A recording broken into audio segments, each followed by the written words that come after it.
What's up guys, this is Bryce with Dust Runners Automotive Journal, and today we're going to talk about the 1JZ versus the 2JZ.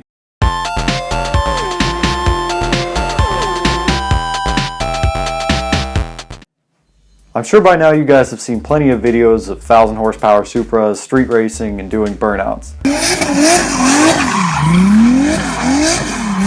Maybe you've seen videos of 1JZ or 2JZ swap drift cars.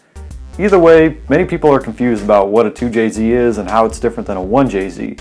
In this short video, we're going to explain the difference between a 1JZ and a 2JZ. As you may have guessed, the 1JZ came before the 2JZ, and it came in a few different forms. Regardless of the engine dressings, it was always a 2.5 liter inline 6 with an 86mm bore and a 71.5mm stroke. We're going to talk about the 1JZ GTE, which is the top of the line twin turbo model of the 1JZ. The 1JZ GTE was equipped with parallel turbochargers, and later engines were equipped with VVTi, Toyota's variable valve timing system. The 1JZ is roughly similar to the 7M GTE it replaced, but without all the cylinder head issues that plagued the 7M GTE. The 2JZ shares most of its components with the 1JZ. The biggest difference is the displacement. The 2JZ retains the 86mm bore that the 1JZ has, but its stroke is increased from 71.5mm to 86mm.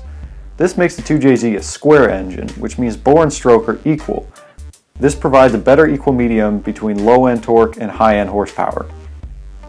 Unlike the 1JZ, the 2JZ GTE came with sequential turbos, meaning that the power band is much broader.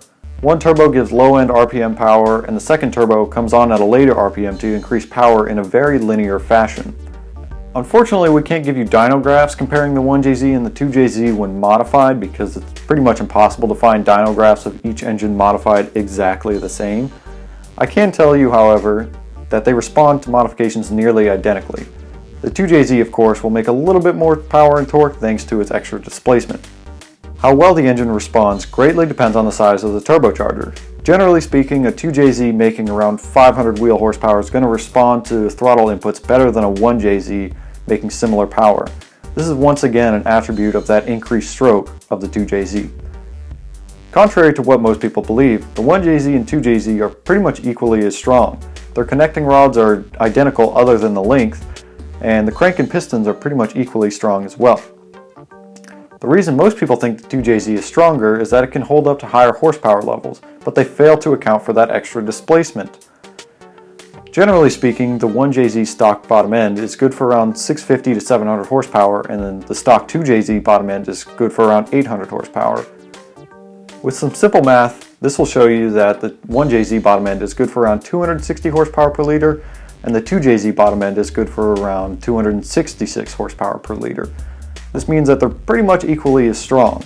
Both of these engines' bottom ends have been pushed way past the numbers I've just quoted, but the 1JZ and 2JZ can reliably push around 266 horsepower per liter on their bottom end. Both are some of the strongest factory engines to ever come in a production automobile. Very few engines in the world can reliably hold up to 1,000 horsepower or more. As far as the sound goes, the 1JZ and the 2JZ sound pretty similar. This is probably due to them being mostly the same. However, the 1JZ's slightly higher redline gives it more of a high-pitched scream. Both engines sound pretty awesome, but I've got to say the 1JZ sounds a touch cooler. To conclude, the 1JZ is marginally better for drifting, especially on a budget. The shorter stroke means it loves to hang out at high RPMs, but it lacks the low-end power due to a short stroke and smaller displacement. It also takes a fairly long time to spool up the turbocharger because of its short stroke. The 2JZ is better for street use. The larger displacement and longer stroke really help out in low RPMs, but the longer stroke limits its reliability when at high RPMs for extended periods of time. The longer stroke, however, means that it can spool up the turbos much faster, making it way better for street use. Be sure to hit that subscribe button if you like this video and let us know in the comments what we should talk about in our next video. This is Bryce with Dust Runners Automotive Journal, signing off.